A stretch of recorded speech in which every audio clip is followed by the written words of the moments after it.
નમસ્કાર, આપનું સ્વાગત છે. આજે આપણે ગણિતના એક એવા ખ્યાલ વિશે વાત કરીશું જે આપણા રોજિંદા જીવનમાં વણાયેલો છે, અને એ છે ટકાવારી. આ માત્ર પરીક્ષાના માર્ક્સ પૂરતું નથી, પણ આપણી આસપાસની દુનિયાને સમજવા માટેનું એક બહુ જ જરૂરી સાધન છે.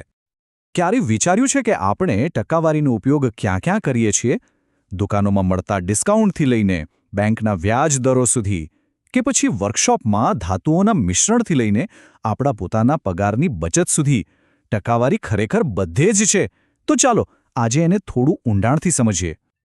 તો સૌથી પહેલો અને પાયાનો સવાલ કે આ ટકાવારી એટલે શું? ચાલો પહેલા આપણે એના મૂળભૂત ખ્યાલને એકદમ સરળ ભાષામાં સમજી લઈએ.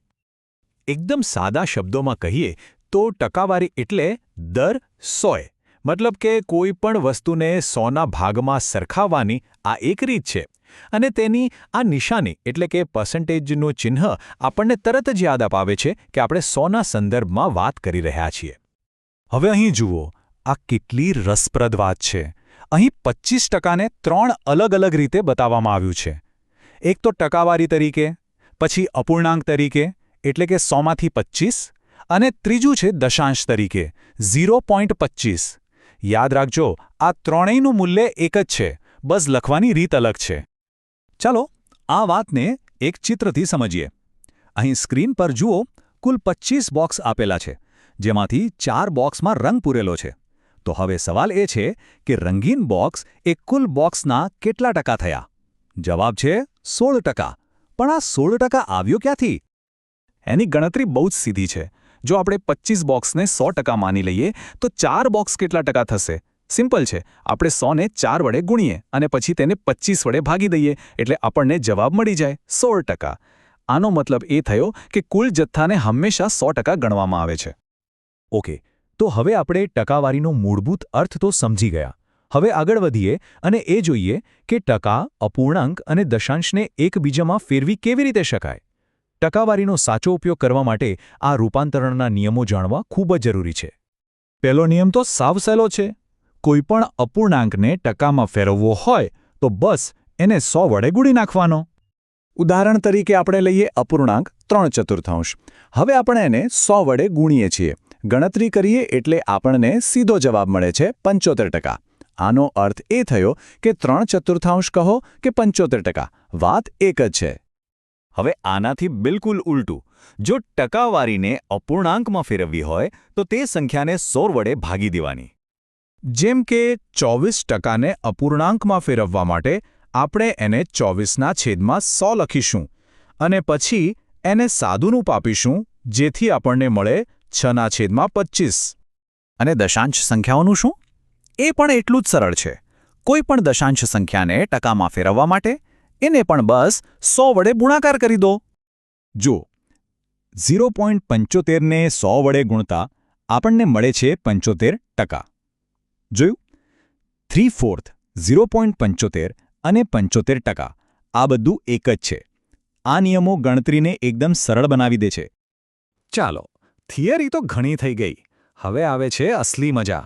આપણે જે નિયમો શીખ્યા એનો ઉપયોગ વાસ્તવિક જીવનની સમસ્યાઓ ઉકેલવા માટે કેવી રીતે થાય છે એ જોઈએ.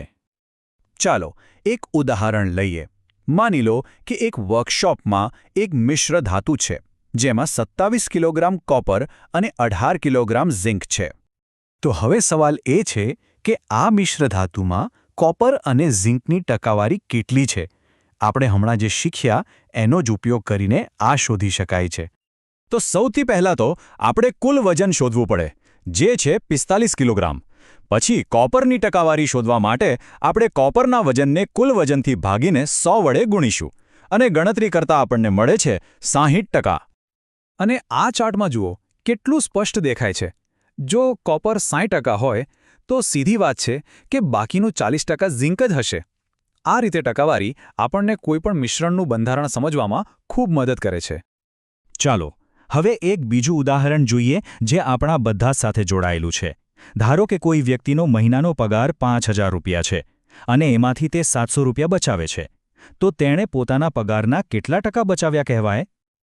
અહીં કુલ પગાર એટલે કે 5000 રૂપિયાને આપણે 100% ગણીશું. તો હવે આપણે 700 રૂપિયા કેટલા ટકા થાય એ શોધવાનું છે. ગણતરી એકદમ સરળ છે. 700ને 100 વડે ગુણીને 5000 વડે ભાગતા જવાબ આવે છે 14%. મતલબ કે તે વ્યક્તિ પોતાના પગારના 14% બચાવે છે. ચાલો હવે એક અલગ પ્રકારનો દાખલો જોઈએ. અહીં આપણને ટકાવારી અને તેનું મૂલ્ય ખબર છે, પણ કુલ રકમ શોધવાની છે. ધારો કે કોઈ વ્યક્તિ પોતાના પગારના 15% એટલે કે 900 રૂપિયા બાળકોના શિક્ષણ પાછળ ખર્ચે છે, તો એનો કુલ પગાર કેટલો હશે?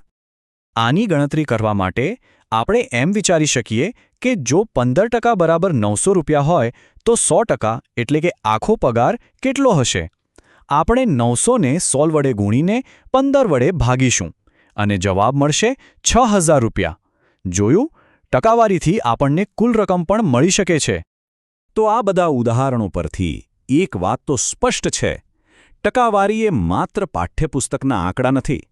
એ તો એક સાર્વત્રિક ભાષા જેવી છે જે આપણને જટિલ માહિતીને સરખાવવામાં, સમજવામાં અને એના આધારે સાચા નિર્ણયો લેવામાં મદદ કરે છે. આ સાથે આજનું આ વિશ્લેષણ અહીં સમાપ્ત થાય છે. પણ જતા પહેલા એક સવાલ વિચારવા જેવો છે. આ બધી જાણકારી પછી આપણા રોજિંદા કામમાં કે જીવનમાં ટકાવારીની સમજ ક્યાં અને કેવી રીતે વધુ સારી રીતે કામમાં આવી શકે છે?